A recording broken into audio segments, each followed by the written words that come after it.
Olá, caros colegas, nós vamos hoje apresentar o seminário proposto pela professora Ana Érica, seminário esse da disciplina de gerenciamento farmacêutico, onde ela nos deu como tema a prestação de serviços em farmácia. O nosso grupo é composto pela Aline Leonardo Arraes, Antônio Clemson da Silva de Oliveira, Antônio Wilson, Raichele da Conceição Oliveira, eu, Tássia Maria, Taislan Souza da Silva e Vandeane Oliveira de Souza. Bom, dando introdução aqui ao nosso trabalho, nós vamos falar um pouco sobre os serviços prestados em farmácia, certo? Como hoje todo negócio precisa ter clientes para dar lucro. Clientes esses fiéis que comprem sempre no estabelecimento, para que esses clientes fiéis eles possam trazer mais lucro para o estabelecimento e possam indicar novos clientes. Foi-se o tempo em que as farmácias eram só para vender remédio. Hoje em dia, uma farmácia, se quiser ter lucro, ela precisa apresentar vários outros serviços. Ao longo desse trabalho, nós iremos apresentar quais os serviços uma farmácia pode oferecer para chamar a atenção de sua clientela.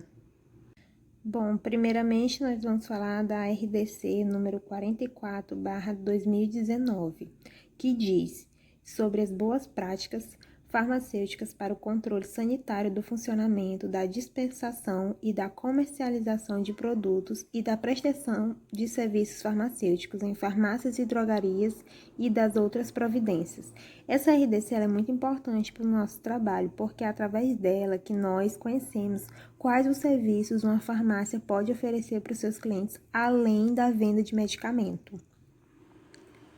Bom, aqui está em base o geral dos serviços que podem ser ofertados em uma farmácia. Nós temos a aferição de parâmetros fisiológicos, que é a aferição da pressão e da temperatura. Nós temos o acompanhamento e a avaliação da eficácia do tratamento prescrito. Nós temos a promoção do uso racional de medicamentos.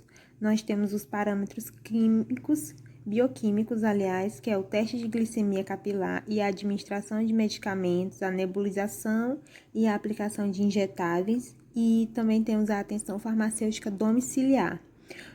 Um dos serviços que não está aqui, mas também consta na RDC número 44, é a colocação de brinco na orelha.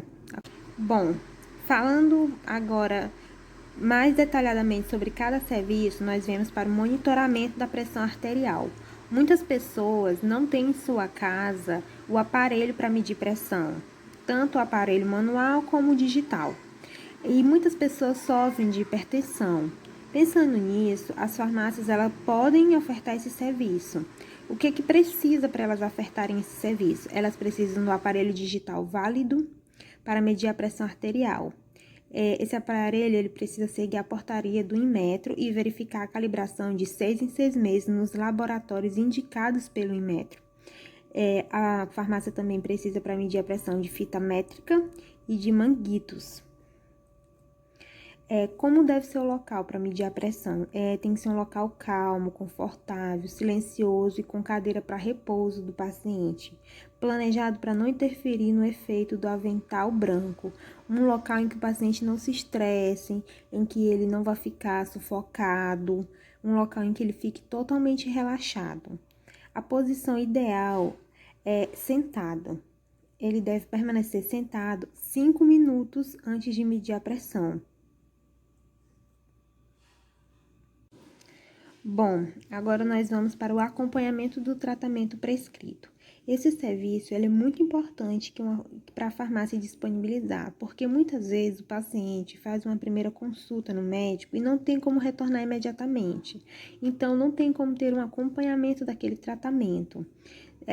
O farmacêutico ele pode prestar esse serviço. Ele vai fazer o que nesse serviço? Ele vai revisar toda a farmacoterapia, avaliando os resultados terapêuticos, além de avaliar as informações do paciente, de quem cuida do paciente e das prescrições do medicamento.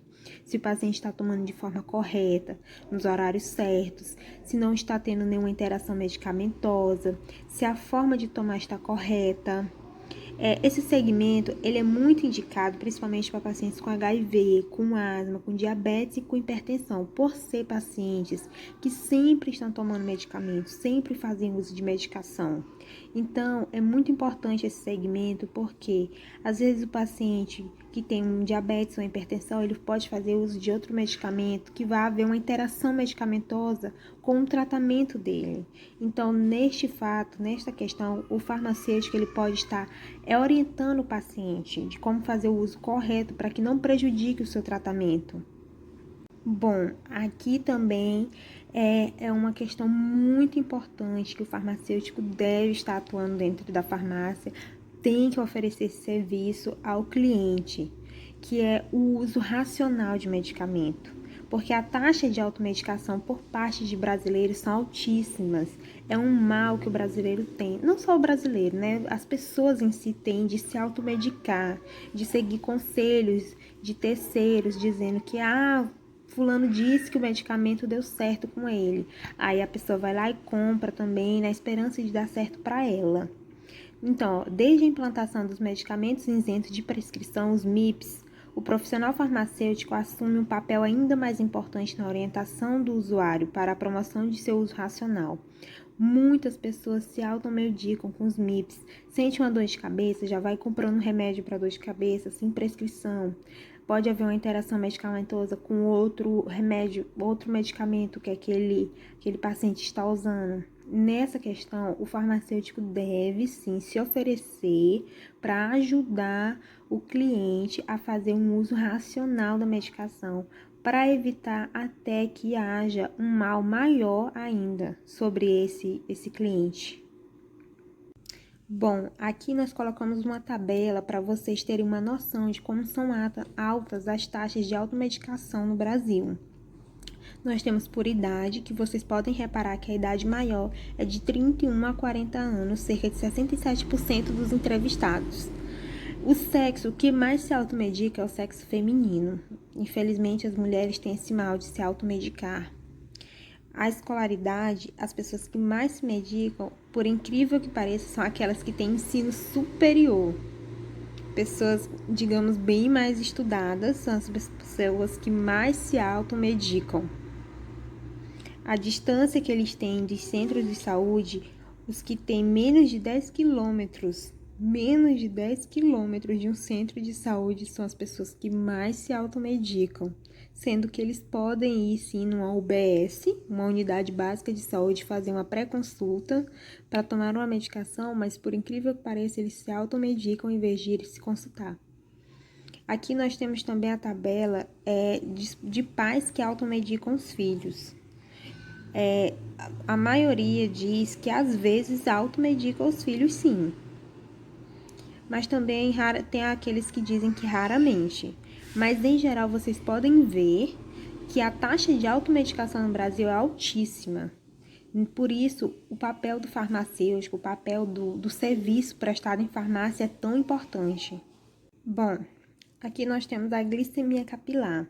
Muitas pessoas têm diabetes, isso é uma doença já muito comum no Brasil, infelizmente, e precisam fazer continuamente, rotineiramente, a medição da sua glicemia, mas muitas vezes não tem um aparelho em casa. A farmácia ela pode estar ofertando esse serviço. A glicemia capilar é medida por meio de uma pequena quantidade de sangue que é retirada da ponta do dedo e que é analisada pelo glicímetro. Aqui nós colocamos só a tabela dos valores normal de glicemia e dos valores de uma pessoa com diabetes, apenas mesmo para título de conhecimento de vocês. Como medir a glicemia? Antes de medir, a pessoa deve lavar as mãos e secar corretamente. No ato de medir, ela deve inserir uma fita de teste no aparelho de glicemia, espetar o dedo com a agulha do aparelho, encostar a fita teste, a gota de sangue até preencher o depósito da fita teste. E depois de alguns minutos, pouquíssimos, 2 minutos no máximo, ela vai ter o valor da sua glicemia, podendo fazer assim a sua consulta de glicemia, né? O seu acompanhamento de como está a sua diabetes. Bom, aqui também nós temos outro serviço muito importante, que é a aplicação de injetáveis. Muitas pessoas, elas precisam tomar injeção de vitamina, mulheres tomar anticoncepcional, idosos tomar um soro, um coquetel. Então, a farmácia ela pode estar disponibilizando esse serviço. Como é que ela deve fazer isso? Ela deve garantir a privacidade do atendimento, ou seja, ela tem que ter uma área somente para aplicação de injetáveis. Essa área ela tem que ter dimensões, mobiliário e infraestrutura compatível com os serviços que serão oferecidos. Ela deve ter mesa e cadeira para o farmacêutico, para o usuário, ou seja, o que vai tomar a injeção, e para o acompanhante, se for o caso, uma criança que precisa tomar alguma medicação, precisa, um idoso que está indo com um filho, com um neto ou com algum responsável por ele. Então, ela tem que ter toda essa estrutura. Aqui a gente pegou um exemplo básico de como seria uma sala de aplicação de injetáveis. Tem que ter a lixeira para colocar certinho, a agulha descartável, aqui para colocar o material, álcool em gel, uma pia para se higienizar, papel toalha para se enxugar, uma mesa se a aplicação for no bumbum ou numa perna, aqui uma cadeira caso for no braço. Então, tem que ter toda essa estrutura bem aqui, é a mínima para ser uma sala de aplicação de injetáveis. Bom, a gente voltou um pouquinho lá para a RDC número 44, porque nela também abrange a aplicação de injetáveis. As farmácias devem desenvolver a declaração de serviços farmacêuticos, artigo 81 da RDC, sempre que for realizada a aplicação de injetáveis, ou seja, uma declaração de perfuro cortantes, que toda farmácia tem que ter para ser legalizada para poder oferecer esse serviço de injeção. Aqui nós temos a administração de medicamentos. Alguns medicamentos podem precisar de administração local após a compra ou podem ser difíceis de administrar sozinhos. As farmácias e drogarias podem oferecer este serviço de auxílio de administração de medicamentos, melhorando a resposta do princípio ativo e facilitando a aplicação pelo paciente. Muitas vezes a pessoa não sabe como tomar uma medicação após a compra. Então, as farmácias, ela pode estar, sim, o farmacêutico pode estar, assim, orientando o paciente de como fazer uso dessa medicação no local, em casa. Aqui, atenção farmacêutica domiciliar. Os profissionais estão liberados para fazer um acompanhamento farmacêutico completo em domicílio, orientando sobre o uso de medicamentos, identificando reações adversas e interações medicamentosas. Podem avaliar os medicamentos em uso e a forma de armazenamento dos produtos na residência. Às vezes, muitas pessoas, principalmente pessoas idosas, não têm como sair de casa para fazer uma consulta com um farmacêutico. O farmacêutico ele pode estar indo no domicílio da pessoa, conversar com a família ou então com a pessoa mesmo que vai tomar a medicação, orientar a forma correta, ver se não está havendo nenhuma interação medicamentosa com medicamentos que aquele paciente já toma. Ele pode estar fazendo todo esse acompanhamento, pode estar prestando toda essa estrutura para a pessoa em casa.